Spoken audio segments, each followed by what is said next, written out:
What's good, y'all? All right, we reacting to the Eagles win. They go 2-0 in the season, 34-28 victory. We're going to talk about the Vikings. We're going to talk about the Eagles and everything and what kind of just happened in the game. All right, let's start with the Eagles. Start on the offensive front first. I thought they did a good job of adjusting after the first quarter, running the football. Second quarter, towards the end of the half, they were running the ball really well with Swift. They went on I think a 7 to 8 minute drive, running the ball, went up a score 10-7. I thought he did a good job, ran it a lot in this game, as you can see, ran the ball easily about 45 times. Didn't ask Hurts to really do too much, 18 for 23, 193 and a touchdown. He was hitting on his deep throws. He underthrew Schmitty on one of them, the 54-yard pass that could have been a touchdown. Schmitty could have had 2 tutties in this game, but then he connected with them, hit him in stride, and the other one-on-one when defense ran zero coverage. So I thought overall, a great job there. It's going to take time. And I think the thing with Philly is kind of in an identity crisis a little bit, right? New offensive coordinator. Jalen Hurts just got his money, and as you can hear on the commentators, they were like, oh, well, Philly won ugly. And that's the thing. Now, the perception of running the football is seen as ugly. So they won ugly because they ran it 45 times, but you've seen how effective it was. Their time of possession was near 35 minutes, probably about 36, 37 minutes in this game. But when you do that, you control the game. You don't allow a team back in. The team is constantly having to work from behind. And that's what Minnesota kind of struggled with. Now, they got back in the game. They made things interesting, but they were trailing 27-7. Philly controlled the game pretty much throughout. All they have to do is be able to get it going in the passing game. And that's going to take time. But as I said, Jalen Hurts has got his contract. So they're like, oh, okay, we paid him all this money. We want to see him get the ball to his weapons. But in my opinion, they're not offensively creative enough in order to do that just yet. And I think that's a little bit with the offensive coordinator Brian Johnson, and it's also with Hurts. It takes time, man. It's only the second week of the season. You got new coordinators, and they're not calling plays that's beating defenses. They were running a cover 4, I thought, throughout all of the game up until they changed it. Their safeties were cheating back. They was, basically making Philly beat them with the under throws in coverage and things like that, as far as comeback routes and everything. They put everything in front of them, right? They weren't going to get beat deep by Philly. But you change that when you run the game. When you run the ball. So that's what made it really tough. And then they started cheating up. And then when they cheated up, it opened up the one-on-one opportunities. So it's real simple. All Philly need to do offensively is stick to their identity. That is it. Stick to their identity, running the football, using play-action pass, opening up, and then they can be good. They're 2-0. They won ugly, but still, overall good victory. And I want to talk about one more part, too. They got to fix this. Now, honestly, you got to check your ego at the door, bro. Okay, you have 5 catches for 35 yards. Schmitty went off for 3 catches or 4 catches for over 130. Be happy for your teammates, A.J. Brown. It's not all about you, bro. It's not. Be okay with your team, running the football. Y'all were winning the game. Y'all were up 27-14. Y'all could have went on that drive and basically ended the game. Y'all have been up 34-14. But no, you want to go on the sideline, make it all about you, not checking your ego, and then they force feed you the ball, end up taking the sack, and then Minnesota gets back in the game. And I love the way Hurts handled this. Hurts handled this at a great way. And you could show he's a young leader, and you can tell that he gets it and things like that. But if I'm Philly, obviously A.J. Brown's a stud, he's a star, all that good stuff.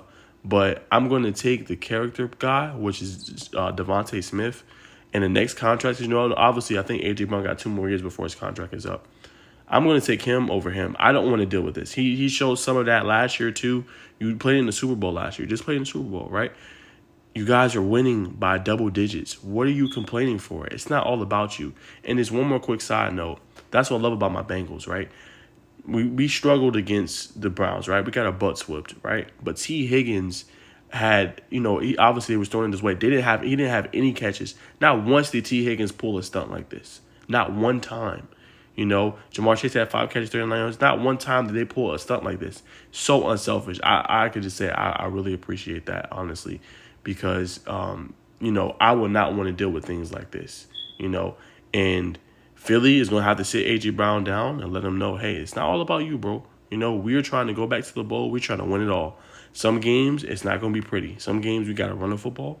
Some games, we got to we can get you the ball in space and the playmakers, but it's not all about you. And the thing that's head scratching is he came from a team that was run dominant in Derrick Henry. He was still the number 1 guy, which he is on this team as well. But it's like, how do you not understand? You weren't getting that many touches with them anyway. You had games, of course, and things like that. But it's the same thing. I don't know why that's an issue. And you just got paid your big money. So what is the problem? I don't know. But Philly got to figure that out and obviously sit down and talk to him about that. Now for Minnesota, I mean, man, just too many turnovers, right? 4 turnovers total in this game. The one with Justin Jefferson was unfortunate. A lot of people complained about the rule. That is unfortunate, but he balled, man. 11 catches, 159 yards. Jordan Addison had a good game, 3 catches, 72 yards. T.J. Hockenson had 7 catches, 66 yards, and 2 touchdowns. Minnesota has something offensively. I will say that. And I like the way Kevin O'Connell calls the offense, and I like the way it looks, right? They are more of a, that's why they really let Dalvin Cook go, which was still head scratching to me. It still is. But they want to pass the ball, and we can see it. 44 passes, 364 yards, 4 touchdowns for Kirk Cousins. Finally performed on prime time. That is what they want to do. But overall, they got a lot of weapons. Great job drafting Jordan Addison. They're going to be special offensively, I think, this season. But they got to shore up some things as far as just their turnovers. You know, you can't put yourself behind the 8 ball, I think, in my opinion. And they do that far too much. They are a team that's going to battle and compete and contend. But, excuse me, you just can't have things like that. That's not a winning formula. That's not a winning recipe, in my opinion. So you just, you can't do that, in my opinion. So we'll see how it shakes out. 0-2, got a tough schedule coming up.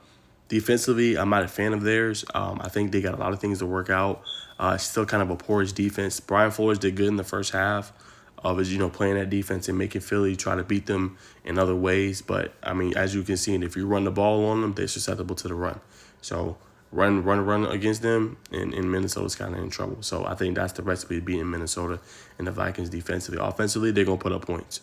The offense is too good, too elite not to put up points. So I don't know if that's good enough to make the playoffs, but, they're going to be a team that at least put up 30 points a game. Yeah, so that's my thoughts on the game. Obviously, Philly, they had some injuries on the back line. Didn't talk about the defense a little bit, but I think that's a work in progress, too, to kind of conclude the video for Philly. A lot of injuries, man. No Avonte Maddox, he went out. No Nakobe Dean, who's on IR. You're missing James Bradbury, who's hurt. Reed Blankenship was hurt. So a lot of injuries for Philly. They just got to get healthy. I think that's the big key for them. And we'll see. I thought, first game against New England, they're doing a good job disguising blitzes, bringing them, making them uncomfortable. I think he'll get better and better as the season goes on. I think they got to just switch up the coverages a little bit too. Not play so far off. Maybe play 3 or 4 yards off the defender and, let them cook and things like that. But, they'll adjust. They'll get better defensively. They got a strong defensive front who's going to only get better with Jordan Davis and Jalen Carter. They're going to be a force to be reckoned with. Philly will be, I think, just fine. They'll obviously, I think they're still a class of the NFC. They got to just stick to identity offensively, bring some more pressures defensively, switch up the coverages, and get healthy. Other than that, I think they'll be fine.